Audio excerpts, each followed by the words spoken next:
அஸ்ஸலாமு அலைக்கும் வரஹ்மத்துல்லாஹி வபரகாத்துஹு. Welcome to Tamil Islamic remedy.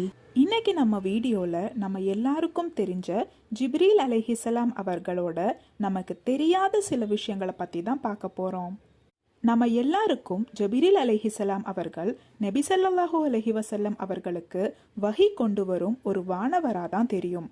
ஆனால் இதை தாண்டி இன்னும் சில விஷயங்கள் இருக்கு நம்ம ஜிப்ரீல் அலைஹிஸ்ஸலாம் அவர்களை பற்றி தெரிஞ்சுக்கிறதுக்கு.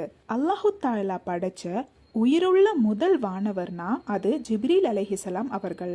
ஜிப்ரீல் அலைஹிஸ்ஸலாம் அவர்களுக்கு ரூஹு கொடுத்த அடுத்த நொடி அவர் லா ஹவுல வலா குவத்த இல்லா பில்லா என்கின்ற திக்கரை தான் ஓதினாரு.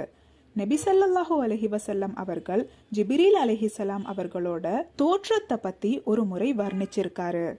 ஜிப்ரீல் அலைஹிஸ்ஸலாம் அவர்களோட காதுக்கும் தோள்பட்டைக்கும் இடையில் இருக்கும் தூரத்தை 700 வருடங்களா இருக்கும்னு கணக்கிட்டு இருக்காரு.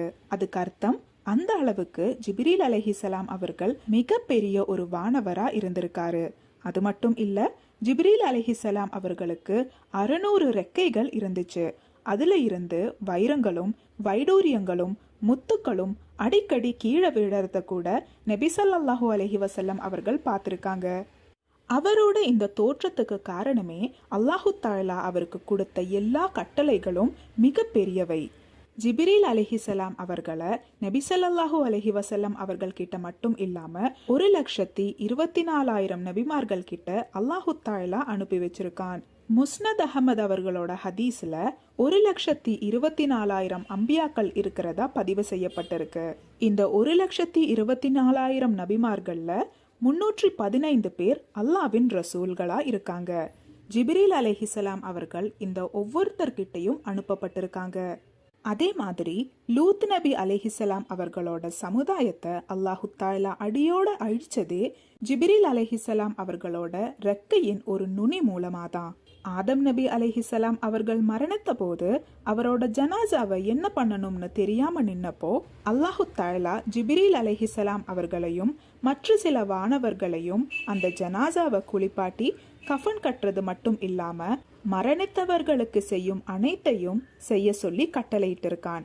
அதே போல இப்ராஹிம் நபி அலைஹிஸ்ஸலாம் அவர்கள் கஅபாவை கட்டி முடிச்சதுக்கு அப்புறமா அல்லாஹு தாலா கிட்ட யா அல்லாஹ், இந்த கஅபாவை நாங்கள் எவ்வாறு தொழ வேண்டும் என்று கேட்டார்கள். அப்போவும் அல்லாஹு தாலா ஜிப்ரீல் அலைஹிஸ்ஸலாம் அவர்களை அனுப்பி வச்சான். ஜிப்ரீல் அலைஹிஸ்ஸலாம் அவர்கள் இப்ராஹிம் நபி அலைஹிஸ்ஸலாம் அவர்களுக்கு ஹஜ்ஜை எப்படி செய்வதுன்னு காட்டி கொடுத்திருக்காங்க. இப்படி இன்னும் பல இடங்கள்ல ஜிப்ரீல் அலைஹிஸ்ஸலாம் அவர்கள் அல்லாவின் சில முக்கியமான கட்டளைகளை பின்பற்றி இருக்காங்க.